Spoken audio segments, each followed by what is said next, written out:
Good evening बच्चों, मैं Prince S के उपाध्याय आज आपका एस के स्टडी पॉइंट में स्वागत करते हैं।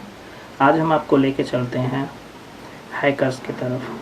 हैकर्स होता क्या है, इनके कार्य क्या होते हैं, क्या इलीगल होते हैं कि इलीगल होते हैं, इनके टाइप क्या होते हैं, मीन्स कितने प्रकार के होते हैं हैकर्स।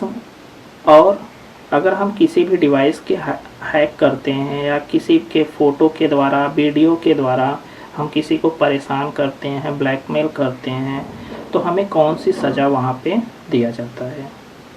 ठीक, आइए हम इन सब बातों पे चर्चा करते हैं। चलते हैं अपने वीडियो के तरफ। बच्चों, वीडियो अच्छा लगे तो लाइक, सब्सक्राइब, कमेंट ज़रूर करिएगा। हम आपके लिए ही बैठ के कई घंटे इस नोट्स को बनाए हैं। अगर आपको PDF चाहिए, इस चैप्टर से रिलेटेड कोई भी क्वेश्चन हो तो हमारे कमेंट सेक्शन में कमेंट जरूर करिएगा और हम आपके उस प्रश्न का उत्तर जरूर देंगे। चलिए चलते हैं वीडियो पे। हैकर्स, पहला नंबर हमारा, सबसे पहले हम जानते हैं हैकर्स होता क्या है। A hacker is someone who know computer deeply. देखिए, हैकर्स सभी बन सकते हैं, ठीक, हम भी बन सकते हैं, आप भी बन सकते हैं, लेकिन उसके लिए हमें क्या करना पड़ेगा, कंप्यूटर की एक डीपली नॉलेज होनी चाहिए हमारे पास। डीपली नॉलेज, बेसिक नॉलेज नहीं कि हम कंप्यूटर ऑन करना, कंप्यूटर पढ़ाना, आपको हम पढ़ा रहे हैं तो हम क्या हुए, हैकर्स बन गए। नहीं, हमें कंप्यूटर की डीपली नॉलेज होनी चाहिए।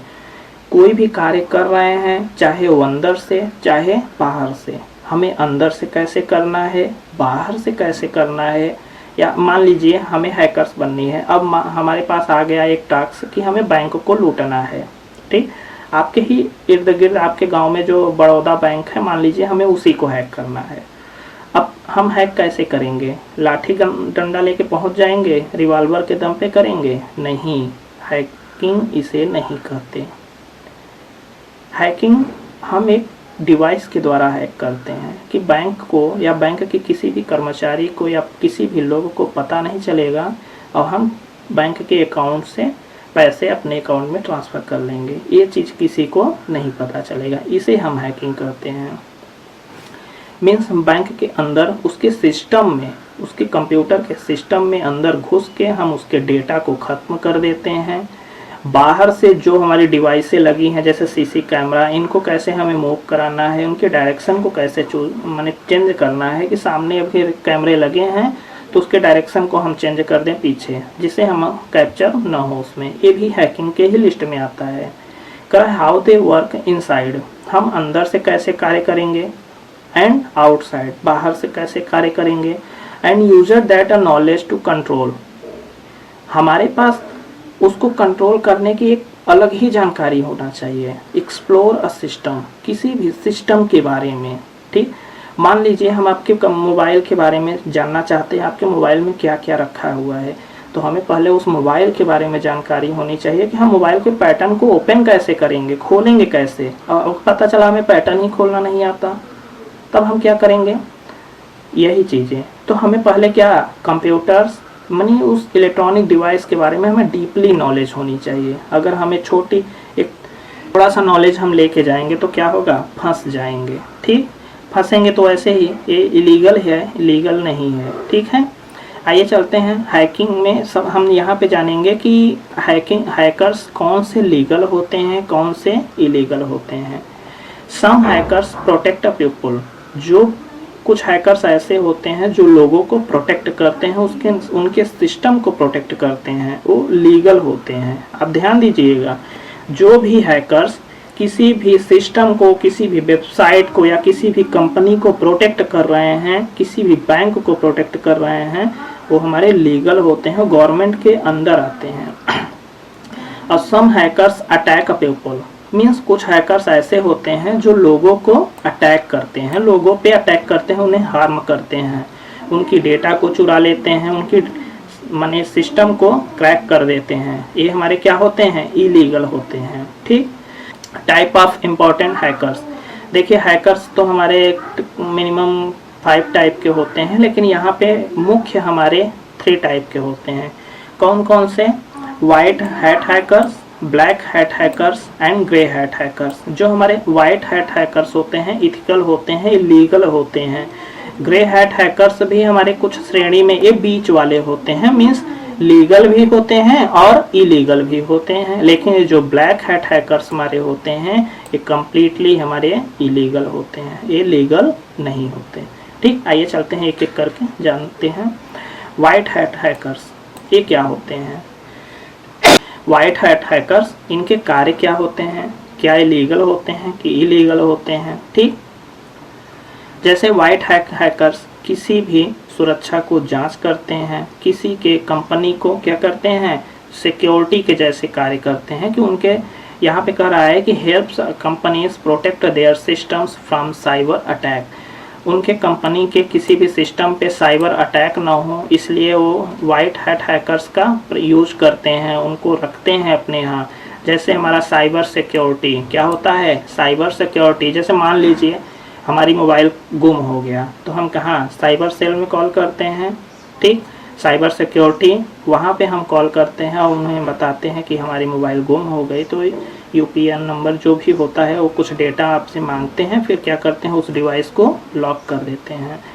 इथिकल, यह इथिकल हैकर्स के तहत आते हैं। चलिए चलते हैं दूसरा नंबर, ब्लैक हैट हैकर्स। इनके कार्य क्या होते हैं? क्या इलीगल होते हैं कि इलीगल होते हैं? Black hat hackers break into a system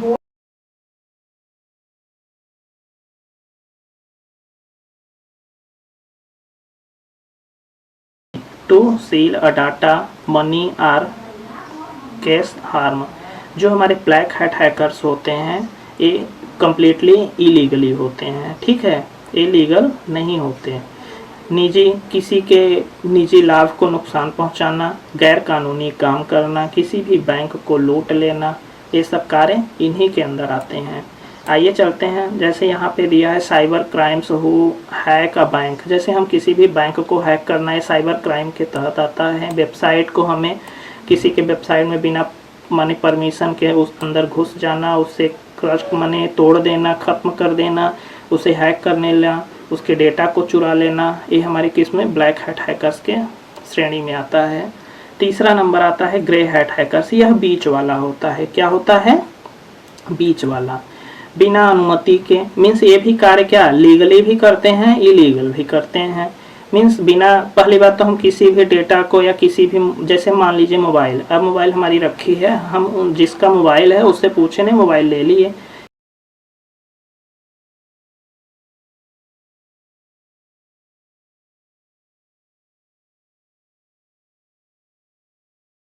ठीक, grey hat hackers break into a system without a permission but doesn't always had a bad intention. ठीक, के उनके सिस्टम में घुस जाते हैं, लेकिन हाँ उनका कोई गलत इरादा नहीं होता। Sometimes report issue but still violate of law. आइए यहाँ पे कुछ हैकर्स और दिए गए, जैसे script kindle hackers and hacktivist. ठीक है, using in hacking tools are script without fully understanding how they work, often does a small scale hacking for us fun or mischief। Means कह रहा है कि छोटे स्क्रिप्ट उपयोग करने वाले राजनीतिक उद्देश्य और बड़े संगठित एक्टर्स, अलग अलग मकसद होता है इन सभी का, तो ये दोनों इसी के श्रेणी में आते हैं। हिस्ट्री नोटेबल इंसिडेंट, यहाँ पे देखिए कुछ हमारे जो माने बीते हुए कल में कुछ हैकिंग हुए थे, कुछ यहाँ पे न्यूज है उसके बारे में देखते हैं। जैसे पहला नंबर आता है solar wind supply chain attack. ये कब हुआ था? 2020 में हुआ था। ठीक, compromise through a software supply affected many government and companies. Colonial pipeline ransomware attack 2021 distribute the food supply and sort by ransomware affect on critical infrastructure। ठीक, ये दोनों हमारे न्यूज हैं जो क्या है, ये हैकिंग के तहत हुए थे। आइए चलते हैं लीगल इथिकल कंसिडरेशन, कानूनी और नैतिक पहलू। यहाँ पे देखिए कुछ कानूनी नैतिक पहलू हमारे क्या क्या चीज़ें हैं। जैसे यहाँ पे अनऑथराइज्ड एक्सेस इन क्राइम, इसके अंदर क्या आता है? Accessing any computer systems websites और network without permission is legal. Illegal under cyber law. किसी भी कंप्यूटर सिस्टम या वेबसाइट में बिना अनुमति घुसना कानूनी अपराध होता है। आइए चलते हैं दूसरे भाषा में हम इसे समझते हैं। जैसे हमारा मोबाइल हो गया, हमारा लैपटॉप हो गया, हमारा कंप्यूटर हो गया, बिना हमारे इजाज़त के अगर उसे कोई छूता है, उसमें कोई छेड़खानी करता है, उसके पैटर्न को खोलने का प्रयास करता है, तो क्या कानूनी अपराध होता है। तो यहाँ पे लीगल इथिकल कंसिडरेशन, इसके अंदर कुछ जैसे हमारे फैक्ट टू क्राइम लॉ, यहाँ पे आइए हम इसको देखते हैं। चलो, फैक्ट टू क्राइम लॉ, इसके अंदर कौन कौन से आईटी एक्ट, हमारे भारत में एक आईटी एक्ट बनाया गया है, IT act 2000, information technology act 2000 define many crime offence. इसके अंदर कई सारे क्राइम्स आते हैं। जैसे पहला नंबर आता है हैकिंग, किसी भी बैंक को हैक करना, ठीक, वो हमारे इसी के श्रेणी में आता है। आइडेंटिटी थीफ, हमारी पहचान चोरी करना, हमारी पहचान के द्वारा किसी को परेशान करना, हमें हार्मफुल पहुंचाना, ये भी आईटी एक्ट 2000 के तहत आता है। चीटिंग बाय पर्सनेट, मतलब होता है किस्सा करके ठगना, हमें कोई कहानी सुना दिया और कहानी के द्वारा हम उसे क्या किए, ठग लिए, ठीक। Publishing absence child porn content online, अश्लील सामग्री प्रकाशित करना, गोपनीयता उल्लंघन आदि सजाएं धाराएं इसके श्रेणी में आते हैं। आइए यहाँ पे चलते हैं ऑप्शंस ऑफ पनिशमेंट। कोई भी क्राइम करते हैं, आईटी एक्ट के तहत कोई क्राइम करते हैं तो हमें कौन सी सज़ा दिया जाता है, कौन वो सज़ा किस कौन से सेक्शन के तहत आता है, इनके बारे में हम थोड़ा सा देखते हैं। सेक्शन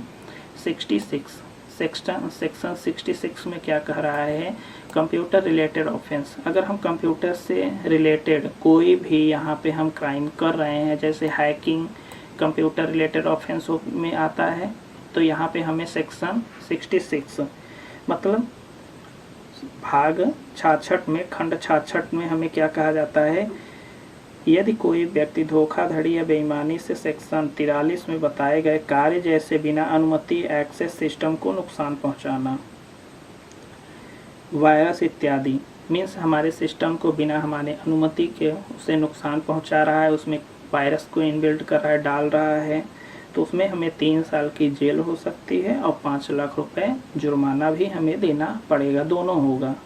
यहाँ पे सेक्शन 66B में क्या कह रहा है, receiving stolen computer resource device, जैसे चोरी किए गए कंप्यूटर संसाधन, जैसे कोई भी कंप्यूटर संसाधन है हम उसे चोरी करते हैं और फिर हमारे पास आ जाता है। डिवाइस को धोखाधड़ी से प्राप्त करने पर, मीन्स कोई भी मोबाइल हमारी चोरी हो गई है और फिर हम उसे कम रेट में ख़रीद लेते हैं, तो वो भी क्या होता है, एक क्राइम के अंदर ही आता है। ऐसा नहीं है कि हमारी एक चोरी को मैंने लोग क्या करते हैं, कम पैसे में चोरी की हुई सामग्री को खरीद लेते हैं, लेकिन ऐसा नहीं करना चाहिए, वो भी क्राइम के अंदर ही आता है। इसमें हमें अगर हम पकड़े जाएंगे तो हमें 3 साल का जेल और 1 लाख रुपए जुर्माना देना पड़ेगा, दो के दोनों हमें करना पड़ेगा, ठीक, जुर्माना भी और जेल भी हमें हो सकता है। यहाँ पे सेक्शन 66C में क्या करा, आइडेंटिटी थी, किसी की पहचान को चुराना, ठीक, मीन्स मान लीजिए यहाँ पे अभी जैसे नॉर्मल तरीके से हम बात करते हैं, पहचान हम कैसे चुराएंगे, फेसबुक सभी चलाते हैं, इंस्टाग्राम सभी चलाते हैं, क्या होता है, मान लीजिए हमारे ही नाम से इंस्टाग्राम आईडी है और सामने वाले व्यक्ति ने क्या किया, हमारे ही नाम से एक नई आईडी बना दिया, ठीक, तो किसी सबको यही लगेगा कि हाँ हम एक अपनी दूसरी आईडी बनाए हैं, यहाँ पे हमारी ही पहचान चोरी हो रही है, सबको तो यही लगेगा कि यार ये तो हमारी ही आईडी है, लेकिन वो आईडी कोई और चला रहा है। तो इस अगर ऐसा कोई क्राइम होता है तो वहाँ पे क्या होता है और कौन सी सज़ा दिया जाता है, वहाँ पे हमें अधिकतम 3 साल की सज़ा होती है और साथ में 1 लाख रुपए हमें गवर्नमेंट को जुर्माना भी देना पड़ता है, ठीक। आइए चलते हैं सेक्शन 66D में, ये क्या कह रहा है, cheating by personation using computer resource, computer communication device से किसी की नियत बनाकर ठगना, ये क्या होता है, इसमें हमें 1 लाख रुपए जुर्माना देना पड़ता है और साथ में 3 साल की जेल भी हो सकता है। Section 66E violence of privacy, publishing private